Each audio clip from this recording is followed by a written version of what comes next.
Praise Lord. परमेश्वर के नाम की महिमा हो। आज एक बार फिर से सुंदर समय के लिए परमेश्वर ने एक बार फिर से आपके बीच में, आपके मध्य में आने के लिए समय दिया। मेरे अजीज़ों, मैं माफ़ी चाहता हूँ। पिछले लगभग एक सप्ताह से मैं आपके बीच में कोई क्लास नहीं ले के आ पाया। उसका कारण था कि मेरे को बहुत ज़्यादा खांसी हो रहा था। अभी भी थोड़ा है, लेकिन पहले से ठीक हूँ। तो इस दौरान मैं YouTube में कोई क्लास रिकॉर्डिंग नहीं कर पाया और मेरे प्यारों, परमेश्वर ने सही सलामत एक बार फिर से आपके बीच में आने का समय दिया। प्रभु के नाम की महिमा हो और आप सबों को जय मसीह की। और मैं आशा करता हूं कि आप सब परमेश्वर की दया से सबके सब ठीक हैं, तंदुरुस्त हैं। मेरे अजीज़ों, आज जिस विषय पर हम बात करने के लिए जा रहे हैं, ये विषय है अन्य भाषा के ऊपर। अन्य भाषा के बारे में हमने बहुत बार सीखा है और इससे पहले भी हमने क्लास डाली हुई है, लेकिन अभी इस क्लास को डालने का उद्देश्य, एक चैनल है जिसका लिंक मेरे पास पहुंचा, तो उन्होंने अन्य भाषा को बिल्कुल ही इसका कोई अब हमारी ज़िंदगियों में महत्व नहीं है करके बोला। इस भाई साहब का मैं नाम नहीं जानता, लेकिन इनके चैनल का फ़ोटो है, ये इनके चैनल का नाम और फ़ोटो आप इसको देख सकते हैं। इन्होंने कुछ बात रखी है जो मैंने कुछ बातों को नोट किया और काफ़ी दिनों से मैं इन पर सर्च कर रहा था ताकि लोगों को सही ज्ञान और सही बात लोगों तक पहुंच सके, क्योंकि हमारे चैनल का उद्देश्य ही लोगों तक सत्य लाना है। मेरे अजीज़ों, सबसे पहली बात मैं आपको कहना चाहता हूं कि इन्होंने क्या कहा कि अन्य भाषा और अन्य भाषाएं, इन दोनों में फ़र्क है। अन्य भाषा वचन है और अन्य भाषाएं बहुवचन है। यानी अन्य भाषा जो वचन है, ये एक अर्थहीन भाषा है जो परमेश्वर की ओर से नहीं है, शैतान की ओर से है। और चेलों ने ऐसी कोई भाषा नहीं बोली, और जिसको इन्होंने कहा बहुवचन, अन्य भाषाएं, वो धरती पर सबको समझ आने वाली भाषाएं थी। और जो हम बोलते हैं तेलुगु, तमिल, पंजाबी, हिंदी, इंग्लिश, इब्रानी, यूनानी, ऐसी वो एक भाषा थी करके। और वो चेलों को इसलिए दिया गया ताकि वो प्रभु यीशु मसीह के सुसमाचार का प्रचार उन लोगों के बीच में भी कर सकें जिनको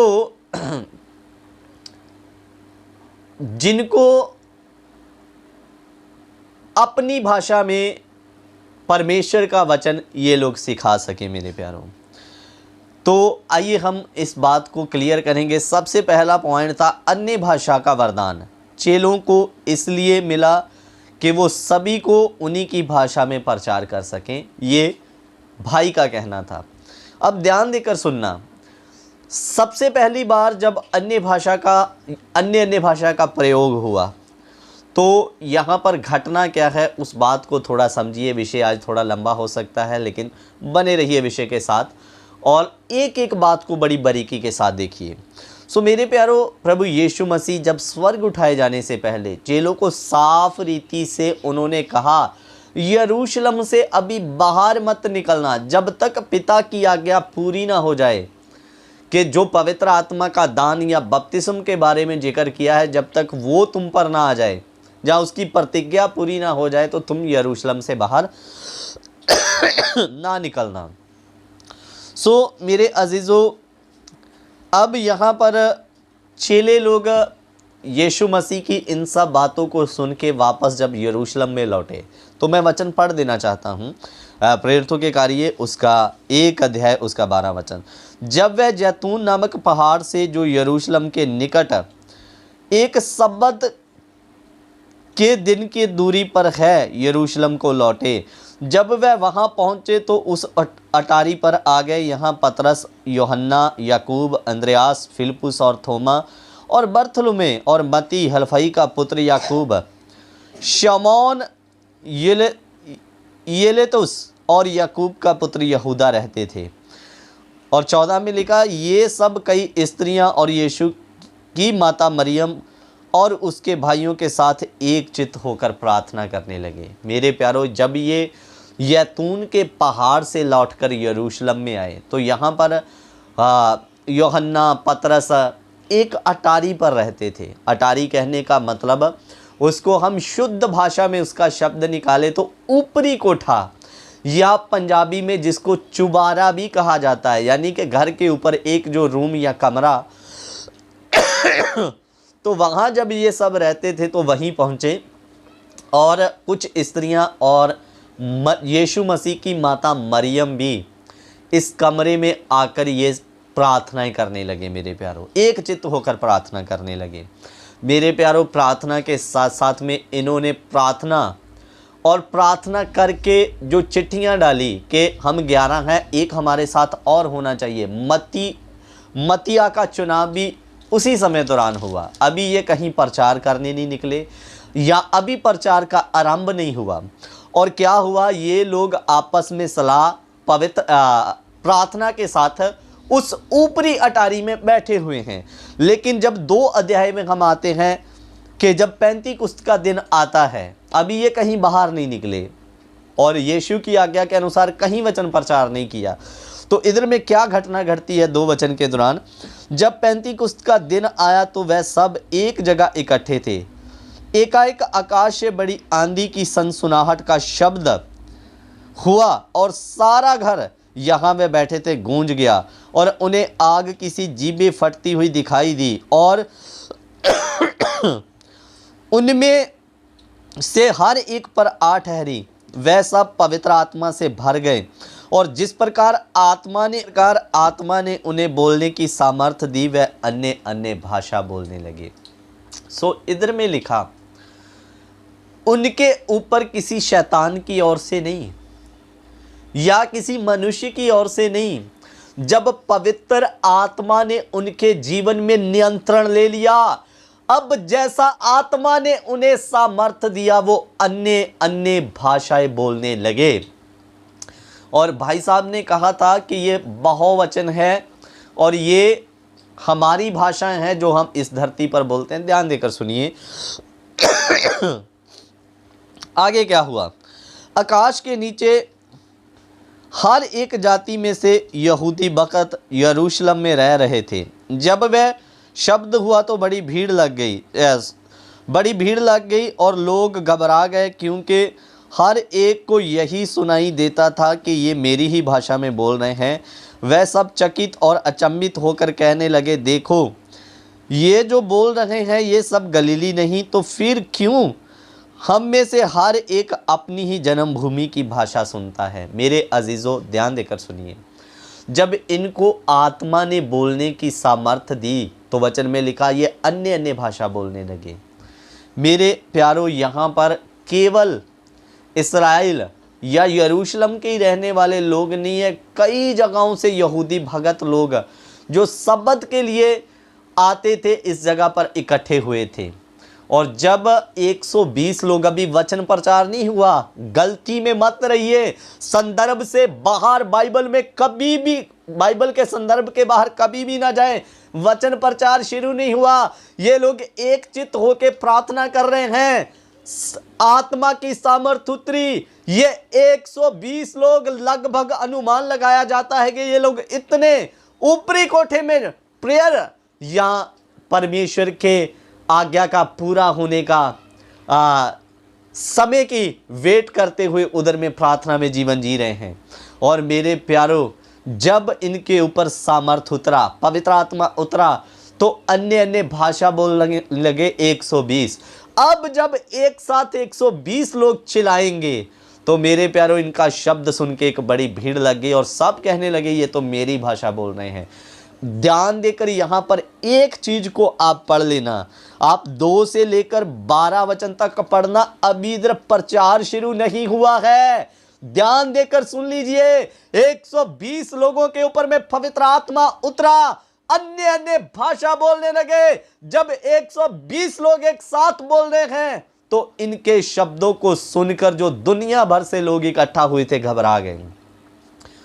अगर कोई कहता है ये वचन प्रचार कर रहे हैं 2 से लेकर 12 तक, तो प्रूफ करें कि कहां वचन प्रचार हुआ। बाइबल के संदर्भ से बाहर बात मत कीजिए। अभी वचन प्रचार कहां शुरू हुआ मैं आपको बताने के लिए जा रहा हूं, और 120 लोगों ने वचन का प्रचार नहीं किया। सो मेरे अजीजों, यहां पर 14 आयत में जाकर इधर में पतरस उठा और वचन का प्रचार करना शुरू हुआ। मैं पढ़ देना चाहता हूं। इधर 2 से लेकर 12 तक 13 तक बिल्कुल वचन का प्रचार नहीं हुआ है। गलत फहमी में ना रहिए, बाइबल के संदर्भ से बाहर भी बात ना करें।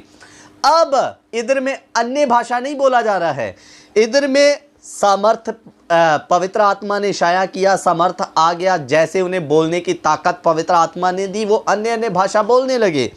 और इधर 14 वचन में अब लिखा, तब पतरस उन 11 के साथ खड़ा हुआ और ऊंचे शब्द से कहने लगा, हे यहूदियों और हे यरूशलेम के सब रहने वालों, ये जान लो और कान लगाकर मेरी बात को सुनो। 120 लोग प्रचार नहीं कर रहे, 11 लोग प्रचार नहीं कर रहे, 11 पतरस के साथ खड़े हुए हैं, लेकिन उनमें से बोलने वाला केवल पतरस है। वचन में लिखा ऊंचे शब्द से कहने लगा, नहीं तो 11 बोलते तो ऐसा लिखा होता कि वो 11 कहने लगे। सो मेरे प्यारों, गलत प्रचार ना करें, बाइबल को अच्छे से पढ़ा करें, समझा करें, तब किसी बात को किसी तक रखें, या किसी एक आयत को लेकर उपदेश ना बना दें कि आपका गलत बताया गया उपदेश लोगों की जिंदगी को बर्बाद कर दे। मेरे प्यारों, अब यहाँ पर 13 तक उधर में जो अन्य भाषा आई, प्रार्थना हुआ, लोगों ने सुना, वो उधर सिस्टम रुक गया और 11 उठे और पतरस उठकर प्रचार करने लगा। मैं इस बात को प्रूफ करने के लिए कि अन्य अन्य भाषाएं आपको लगता है कि प्रचार करने के लिए था, अच्छी बात है। परमेश्वर ने आपको किसी दूसरी भाषा, तमिल, इंग्लिश, हिंदू में इंग्लिश या इब्रानी, यूनानी में वरदान दिया है, बहुत अच्छी बात है। और अगर आपको यूनानी या इब्रानी का दान मिला तो आप यूनानी या इब्रानी वालों के बीच में प्रचार कर सकते हैं, कोई दिक्कत नहीं, अच्छी बात है। लेकिन इधर में आप कहते हैं कि ये केवल प्रचार के लिए था, तो मैं आपको बता दूं कि मेरे प्यारों, इसके बाद में एक बार और घटना घटी है। आप आ जाइए प्रेरितों के कार्य उसका 10 अध्याय, प्रेरितों के कार्य उसका 10 अध्याय में आ जाइए। प्रेरितों के कार्य 10 अध्याय उसका 1 वचन से पढ़ लीजिए थोड़ा। कैसरिया में कुरनेलियस नाम का एक मनुष्य था जो इत्तिल्यानी नामक पलटन का सूबेदार था। मेरे प्यारों, ये इस्राइल के अंदर एक शहर या गांव आप मान लीजिए कैसरिया नाम का, और इसमें ये कुरनेलियस नाम का व्यक्ति रहता है। इसने अभी यीशु को जाना नहीं है, ये परमेश्वर का भय मानता है, यहूदियों को दान देता है और अच्छा जीवन जीने का कोशिश कर रहा है। और उधर यीशु ने इसके अच्छे कामों को देखा, इसको भी दर्शन दिया। उधर में पतरस जो याफा में है, यरूशलेम में नहीं, यरूशलेम से कुछ दूरी पर याफा है, उधर में पतरस जाके किसी के घर में रुका है। उधर पतरस को भी दर्शन मिला। मेरे प्यारों, ये एक तस्वीर आप देखिए, अगर मेरा अनुमान ठीक है, करेक्ट है, तो ये वही याफा है, यहाँ पर पतरस रुका था। याफा से कैसरिया की दूरी थी 63-65 किलोमीटर के आसपास, लगभग बाइक पर जाने से या गाड़ी में जाने से 1 घंटे का रास्ता। मेरे अजीज़ों, पतरस कुरनेलियस से दूर है 60-70 किलोमीटर की दूरी पे। तो जब कुरनेलियस को दर्शन मिला, उधर पतरस को भी, तो फिर कुरनेलियस ने अपने दासों को भेजा, जाओ प्रभु का दास याफा में है, उसे मेरे यहाँ ले आओ। तो जब वो लेने गए तो इधर हम अब 44 वचन पढ़ रहे हैं कि उनके घर में जब प्रभु का दास पतरस आया और उधर में कुरनेलियस ने क्या किया, वो अन्य जातियों में से है, खुद भी इकट्ठा हुआ और अपने साथ में अपने पड़ोसी, रिश्तेदार, मित्र गणों को भी उसने साथ में लिया। और वो लोग प्रभु के बारे में नहीं सुना कभी भी। पहली बार अन्य जातियों में से लोग वचन प्रचार उड़ीक में है मेरे प्यारों। और जब पतरस पहुंचा तो उनके बीच में प्रचार किया। ध्यान देकर सुनिए 10:44। पतरस ये बातें कर ही रहा था कि पवित्र आत्मा वचन के सब सुनने वालों पर उतर आया, और जितने खतना किए हुए विश्वासी पतरस के साथ आए थे वह सब चकित हुए कि अन्य जातियों पर भी पवित्र आत्मा का दान उड़ेला गया है, क्योंकि उन्होंने उन्हें भांति भांति की भाषा बोलते और परमेश्वर की बड़ाई करते सुना। इस पर पतरस ने कहा, क्या कोई जल को रोक सकता है कि ये बपतिस्मा ना पाएं जिन्होंने हमारे समान पवित्र आत्मा पाया? और उसने आज्ञा दी कि इनको यीशु के नाम से बपतिस्मा दिया जाए। मेरे प्यारों, अभी तक इन लोगों का बपतिस्मा नहीं हुआ। फर्स्ट बार पतरस के मुंह के द्वारा जब वचन का प्रचार सुना तो अन्य जातियों के ऊपर भी पवित्र आत्मा उतरा और ये अन्य अन्य भाषा बोलने लगे। सुनो ध्यान देकर जो मैं समझाने की कोशिश करने वाला हूं। अब पतरस था याफा में, यानी याफा भी इज़राइल के अंदर है, यरूशलेम भी इज़राइल के अंदर है, कैसरिया भी। और इज़राइल के अंदर बोले जाने वाली भाषा है इब्रानी। अब यहाँ पर कोई बाहर से नहीं है, सब अंदर के हैं। याफा से कैसरिया की दूरी 63 किलोमीटर। तो अन्य जातियों पर जब पवित्र आत्मा उतरा तो वो अन्य अन्य भाषा बोलने लगे। तो यहाँ पर मेरा बोलने का मतलब, इनके सामने कोई दुनिया भर से लोग नहीं आए हैं, खड़े हैं चेले और प्रभु के दास के साथ जो विश्वासी आए हैं वो लोग। मेरे प्यारो, वचन तो इनको पतरस सुनाने आया, तो पतरस के ऊपर भिन्न भिन्न भाषा उतरनी चाहिए थी यहाँ पर, लेकिन वो भी अब यहाँ पर तो इब्रानी भाषा बोली जा रही है। शायद कुरनेलियस भी उस भाषा को जानता होगा। तो यहाँ पर तो अन्य भाषाओं को कोई मतलब ही नहीं बनता, क्योंकि एक ही जगह अब पूरे भारत देश में हिंदी बोली जाती है। कुछ इलाके जैसे हैं जिनको हिंदी और इंग्लिश समझ में नहीं आती, लेकिन मैं मानता हूं कि ये जाफा से कैसरिया की दूरी केवल 63-65 किलोमीटर की दूरी है। और मेरे अजीज़ों, यहाँ पर कोई दूसरी भाषा नहीं, एक ही भाषा ये आपस में बोलते होंगे। अब यहाँ पर अन्य अन्य भाषाओं की क्या ज़रूरत पड़ गई जब एक ही जगह पर एक ही देश के रहने वाले लोग हैं? तो मेरे प्यारों, बाकी भाई साहब ने कहा कि ये प्रचार करने के लिए हैं, तो प्रचार तो प्रेरित लोग करते हैं। अब अन्य जातियों पहली बार यीशु मसीह का उपदेश सुने, उन पर क्यों अन्य अन्य भाषा उतरी? उनको क्या प्रेरितों को वचन सुनाना था? वो भी दूसरी भाषा में। इसलिए परमेश्वर ने उनको अन्य अन्य भाषा का वरदान दिया। चलो पतरस, तुम्हें वचन सुनाने नहीं आया, तुम पतरस को वचन सुनाओ, वो भी अपनी भाषा में नहीं, अन्य अन्य भाषाओं में। इधर ही मत खड़े रहिए, आगे भी चलते हैं कि किसी भी उपदेश को बनाने के लिए हर जगह से वचन पकड़िए। एक ही जगह के वचन को लेकर उपदेश को गलत मत ठहराएं। सो मेरे प्यारों, इधर में अब हम आ गए प्रेरितों के कार्य 19 अध्याय में। इधर में क्या लिखा, 19 का 1 पढ़ रहा हूँ। जब अपुल्लोस कुरिन्थ में था तो पौलुस ऊपर के सारे प्रदेश में से होकर इफिसुस में आया। इधर में लिखा अपुल्लोस कुरिन्थ में है, तो पौलुस सारे इलाकों में से घूमता हुआ वापस इफिसुस में आ गया। जब इफिसुस में गया तो वहाँ क्या हुआ, वहाँ कुछ चेलों को देखकर उसने कहा, क्या तुमने विश्वास करते समय पवित्र आत्मा पाया? इधर में ये जो विश्वासी हैं ये यीशु मसीह पर पहले से ही विश्वास कर चुके हैं, विश्वासी भी हैं मेरे प्यारों। और यही पौलुस उनको क्या कहता, क्या तुमने विश्वास करते समय पवित्र आत्मा पाया? उन्होंने उससे कहा, हमने तो पवित्र आत्मा की चर्चा भी नहीं सुनी। और वो विश्वासी पौलुस को कहते, अभी तक तो हमने चर्चा भी नहीं सुनी पवित्र आत्मा की। उसने उनसे कहा, तो फिर तुमने किसके नाम का बपतिस्मा लिया?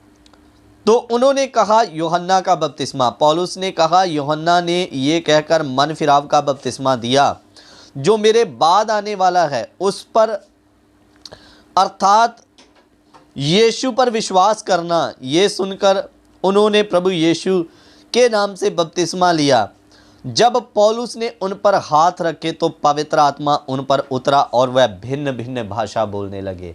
यहाँ पर भी जब उन पर हाथ रखे गए, पवित्र आत्मा उतरा और वो भिन्न भिन्न भाषा बोलने लगे। मेरे अजीज़ों, यहाँ पर भी दुनिया भर से देश नहीं है। पौलुस इनको उपदेश सिखाने गया है, ना कि ये पौलुस को उपदेश सिखाने आए थे। इसलिए पौलुस के ऊपर भिन्न भिन्न भाषा नहीं उतरी है अब इधर, और ना ही इधर भी दुनिया भर से लोग हैं कि इनको एक अलग भाषा बोलने की ज़रूरत थी। मेरे अजीज़ों, पवित्र आत्मा, मैं आपको साफ रीति से कहना चाहता हूँ, जब पवित्र आत्मा आपकी ज़िंदगी में नियंत्रण लेता है तो ये भाषा अपने आप आती है। मेरे अजीज़ों, आपको मैं ये कहना चाहता हूँ, ये अर्थहीन भाषा नहीं है। परमेश्वर ने इसका अर्थ भी दिया, इसीलिए पौलुस कहता अन्य भाषा में प्रार्थना करने वाला उसका अनुवाद भी मांगे। मेरे अजीज़ों, आगे मैं और बहुत सारी बातों को क्लियर करूँगा, थोड़ा विषय में बने रहिए। तो यहाँ पर ये बात क्लियर हो गई कि केवल जो अन्य अन्य भाषा, जैसे भाई ने कहा कि प्रचार के लिए था, तो इधर में हम देखते हैं इधर बाहर से कोई नहीं, और ये व्यक्ति जिनके ऊपर भिन्न भिन्न भाषा उतरी, इन्होंने प्रचार भी नहीं किया। मेरे प्यारों, अन्य भाषा परमेश्वर की बड़ाई के लिए भी है, और वचन में लिख कर दे दिया। जब कुरनेलियस और उसके साथियों पर उतरा पवित्र आत्मा और उन्होंने अन्य अन्य भाषाओं में बोलने लगे, तो चेले कहने लगे, चेलों ने देखा कि चेलों ने अन्य अन्य भाषाओं में उनको परमेश्वर की बड़ाई करते सुना। तो मेरे प्यारों, अन्य भाषा का प्रयोग आप परमेश्वर की बड़ाई, उसके गुणनवादों के लिए भी कर सकते हैं। और मैं अब दूसरे पॉइंट पर आऊँगा। ये था पहला पॉइंट कि ये भाई ने कहा केवल अन्य अन्य भाषा का वरदान वचन सुनाने के लिए था, लेकिन इधर दो घटनाओं में अलग अलग जगह पर उल्टा प्रेरित वचन उन्हें सिखा रहे हैं। जिनके ऊपर अन्य अन्य भाषा उतरी वो वचन नहीं सिखा रहे। इसलिए एक आयत को लेकर कोई उपदेश ना बनाए, हर जगह हर कोने से खोजिए। दूसरी बात अब मैं आपको बताने के लिए जा रहा हूं। अब हम आएंगे दूसरा, पहला कुरिन्थिया 14 अध्याय में आ जाइए। अब भाई साहब ने यहाँ पर एक और बात बोली कि ये जो अन्य भाषा है, अन्य अन्य भाषा नहीं, अन्य भाषा है, ये एक अर्थहीन भाषा है, और पौलुस ने इसका निंदा किया है, कलीसिया को इसके लिए ताना मारा है। ध्यान देकर आइए हम उस वचन को पढ़ लेते हैं। यहाँ पर 14 का 1, प्रेम का अनुकरण करो और आत्मिक वरदानों की धुन में रहो, विशेष करके ये कि भविष्यवाणी करो, क्योंकि जो कोई अन्य भाषा में बातें करता है, इन्होंने कहा अन्य भाषा ये अर्थहीन भाषा है और अन्य अन्य भाषाएं आत्मा का वरदान है। तो इधर में अब ये जो बात पौलुस ने कही, जो अन्य भाषा में प्रार्थना करता है, तो यहाँ पर ये कुरिन्थ की कलीसिया को ताना मार रहा है। मेरे अजीजों, ध्यान से पहले पढ़ लेते हैं ताना मारा है या नहीं मारा है, फिर उसके बाद में आएंगे। क्योंकि जो कोई अन्य भाषा में बातें करता है वह मनुष्यों से नहीं परंतु परमेश्वर से बातें करता है, इसलिए कि उनकी बातें कोई नहीं समझता, क्योंकि वह भेद की बातें आत्मा में होकर बोलता है। मेरे प्यारों, अब आप स्वयं इस वचन को उठाकर पढ़िए, आपको इसमें ताना कौन सा सुनने के लिए मिला है। वचन को तोड़ा मरोड़ी करना ये समझदारी नहीं है, जैसा वचन में लिखा वैसा सिखाना समझदारी है। ताना क्या होता है? तुम ये अन्य भाषा बोल रहे हो, ये अर्थहीन है, ये परमेश्वर की ओर से नहीं शैतान की ओर से। अगर पौलुस ऐसा कहता तो हम मानते कि पौलुस ने ताना मारा। अगर ये ताना था तो पौलुस ने ऐसा क्यों कहा कि जो कोई अन्य भाषा में प्रार्थना करता है वह मनुष्यों से नहीं परंतु परमेश्वर से प्रार्थना करता? क्या ऐसा बोल के जो अन्य भाषा में प्रार्थना करता वो मनुष्यों से नहीं परमेश्वर से बातें करता है, क्या ऐसा बोलकर कोई ताना बनता है?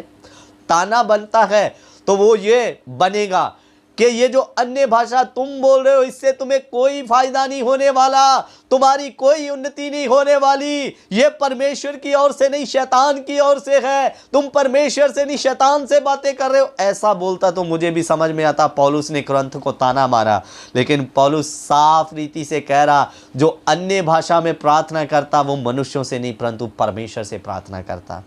मेरे अजीजों, आगे और फिर मैं समाप्त करूंगा इसका दूसरा पार्ट 14 अध्याय में क्यों कहा इसका अनुवाद होना चाहिए। मना नहीं किया, कान खोलकर सुन लीजिए, ना उसने ऐसा कहा कि इसका तुम्हारी जिंदगियों में कोई अर्थ नहीं है। 14 अध्याय को हम बड़ी बारीकी के साथ आने वाले पाठ में देखेंगे, पहले इन बातों को क्लियर कर लिया जाए। तो मेरे अजीजों, अगर ताना होता तो पौलुस ऐसा नहीं कहता कि जो अन्य भाषा में प्रार्थना करता वो मनुष्यों से नहीं परमेश्वर से। ये कौन सा था? परंतु जो भविष्यवाणी करता है वह मनुष्यों से उन्नति और उपदेश और शांति की बातें कहता है। और लिखा जो अन्य भाषा में बातें करता है वह अपनी ही उन्नति करता है। मेरे अजीजों, इधर में अगर ये बात ताना होती कि जो कोई अन्य भाषा में बातें करता है वह मनुष्यों से कलीसिया की नहीं परंतु अपनी ही उन्नति करता है, ये ताना नहीं है। मेरे अजीजों, जिस प्रकार कलीसिया की आत्मिक उन्नति जरूरी है उसी रीति मुताबिक एक विश्वासी की अपनी व्यक्तिगत उन्नति भी जरूरी है। अगर आप ही सिद्ध नहीं होंगे तो आप कलीसिया को क्या सिद्ध करोगे अजीजों? इसलिए कलीसिया को सिद्ध करने से पहले स्वयं को सिद्ध होना पड़ेगा, स्वयं को आत्मिक उन्नति में बढ़ना पड़ेगा। अगर मैं अभी तक चोरी करने की आदत से सिद्ध नहीं हुआ तो मैं दूसरे को क्या कह पाऊंगा, भाई चोरी करना छोड़ दे। मेरे प्यारों, कलीसिया को सिद्ध करने से पहले आपको सिद्ध होना है। आपकी भी व्यक्तिगत उन्नति बहुत जरूरी है, तभी आप दूसरे को आत्मिक उन्नति में बढ़ा पाओगे। इसलिए पौलुस ने ये बिल्कुल ताना नहीं मारा, जैसे जितनी जरूरी कलीसिया की उन्नति है उतना ही जरूरी आपकी भी आत्मिक उन्नति है। मेरे प्यारों, बिना आपकी आत्मिक उन्नति के आप कलीसिया को सिद्ध नहीं कर पाओगे। और मेरे अजीजों, इस विषय को हम और आगे जारी रखेंगे। और ये जो बोल रहे थे भाई साहब के अन्य भाषा बहुवचन है और ये अर्थहीन भाषा है। अगर ये अर्थहीन भाषा होती तो पौलुस डायरेक्ट कहता इसका कोई अर्थ नहीं है, आपकी कोई आत्मिक उन्नति नहीं होगी, परमेश्वर से आपकी कोई बात नहीं होगी, छोड़ दो इसको। फिर दूसरी एक और बात मैं बोलना चाहता हूँ, इस कारण जो अन्य भाषा बोले वह प्रार्थना करे कि उसका अनुवाद भी कर सके। सो इधर में लिखा जो अन्य भाषा बोले, वो जो बोल रहा था अर्थहीन भाषा है। अब इधर में लिखा अगर अर्थहीन होती तो पौलुस क्यों कहता कि इस जो अन्य भाषा बोले तो वो परमेश्वर से प्रार्थना करे, मुझे इसका अनुवाद भी चाहिए। इस अर्थहीन भाषा का फिर अनुवाद ही क्यों चाहिए, ऐसा क्यों पौलुस बोलता?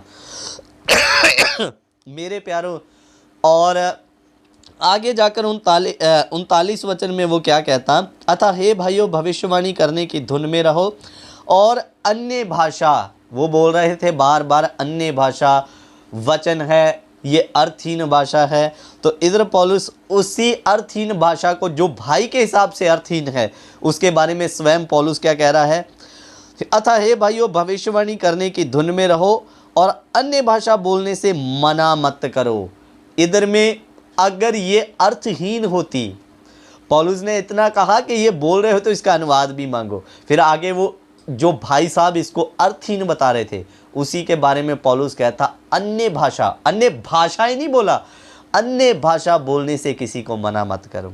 सो मेरे प्यारों, मैं आज यहीं पर इस विषय को ख़त्म कर रहा हूँ। दूसरा पार्ट आएगा, पूरी रीति से खुलकर 14 अध्याय का ध्यान होगा कि कैसे पौलुस ने उसको इस्तेमाल करना है, नहीं करना है, कैसे करना है, कैसे नहीं करना, अगले पार्ट में आपको सिखाया जाएगा। दूसरा पार्ट सुनने के लिए तैयार रहें। सो सबको जय मसीह की, गॉड ब्लेस यू। गलत शिक्षाओं से बचें, एक आयत को लेकर कोई उपदेश ना बनाएं। सो मेरे प्यारों, प्रभु आप सबको आशीष बरकत दे। जय मसीह की। गॉड